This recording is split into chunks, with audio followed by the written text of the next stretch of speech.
Eto na nga mga chong, marami tayong PB updates! Barangay Ginebra, Scottie Thompson, napakalaki ng magiging role pagpasok ng quarterfinals. Magnolia Hotshots, intro boys pa nga rin ba ngayong conference? Ito ngang Magnolia Hotshots mga chong, ang may pinakamagandang kartada sa kakatapos lang na elimination round, kung saan meron silang 9 wins at 2 loss record. Kaya naman, solo nga nila ang number 1 spot, pero marami pa nga ring PBA fans ang hindi naniniwala na kayang magkampiyon ng Magnolia Hotshots at sinasabing intro boys pa rin ngayong conference, kung saan makakatapat pa nila ang bumabangon na kuponan na TNT Tropang Giga. Ayon nga mismo kay Coach Chito Victolero,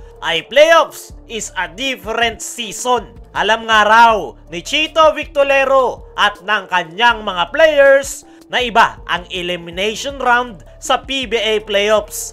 Danas na nga daw nila yan nitong mga nakalipas na conference, kung saan mainit ang kanilang simula sa elimination round, pero bigla silang lumalagapak pag pumapasok ng playoffs. Ibang TNT Tropang Giga nga raw ang kanilang kakaharapin dahil bago ang import. Bumalik na rin si RR Pugoy, kaya naman medyo alanganin ang Magnolia Hotshots.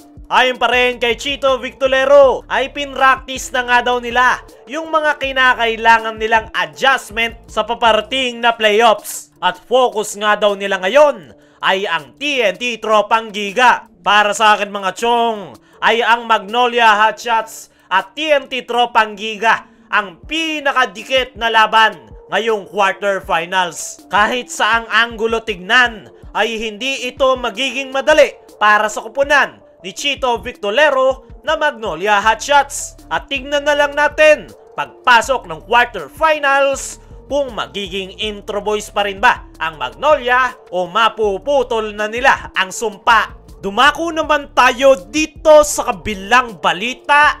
Barangay Ginebra, Scottie Thompson, napakalaki ng magiging role pagpasok ng quarterfinals. Ito nga si Scottie Thompson mga chong, ang isa sa pinakamainit na player ngayong Convictioners Cup. Napakalaki nga ng kanyang contribution at impact sa Barangay Ginebra. Sa katunayan, isang beses pa nga lang natatalo itong si Scottie Thompson ngayong conference. Almost unbeatable ang Barangay Ginebra kapag naglalaro ang nasabing gwardya. Napakaganda ng flow ng kanilang opensa dahil sa kanyang basketball IQ, at the same time ay grabing energy rin ang kanyang naibibigay, kung saan nahahawa nga ang kanyang mga teammates. Kaya naman, ito ngang si Scottie Thompson ang acting team captain ngayon ng Barangay Ginebra, habang hindi pa rin nakukuha ni LA Tenorio ang kanyang rhythm sa paglalaro. Speaking of team captain, ay ito ngang si Scottie Thompson mga chong, ang may pinakamalaking role na gagampanan para sa Barangay Ginebra pagpasok ng quarterfinals. Kung noon kay LA Tenorio nagsisimula ang kanilang mga plays, ngayon ay si Scottie na nga ang gagawa sa trabaho ni LA Tenorio. At nakita na nga natin yan nitong elimination round, kung saan nagagawa naman ng maayos ni Scottie ang kanyang bagong role sa kanyang kupunan. Sa katunayan nga mga chong, ay hybrid o kakaiba ang trabahong ginagampanan ni Scottie Thompson sa Barangay Ginebra. Siya nga ang nagse-set up ng plays, at the same time ay nagagawa niya pa rin yung kanyang dating role na mag-cut to the basket, makipagsabayan sa loob ng painted area at kumuha ng mga crucial rebounds. Yan nga ang kakaiba kay Scottie Thompson, dahil kahit may bagong role na ipinapagawa sa kanya si Coach Tim Cone, ay nagagawa pa rin niya ang kanyang dating trabaho. At yan nga ang dahilan kung bakit napakaganda ng ipinapakitang performance ng Ginebra nitong mga nakalipas nilang laro.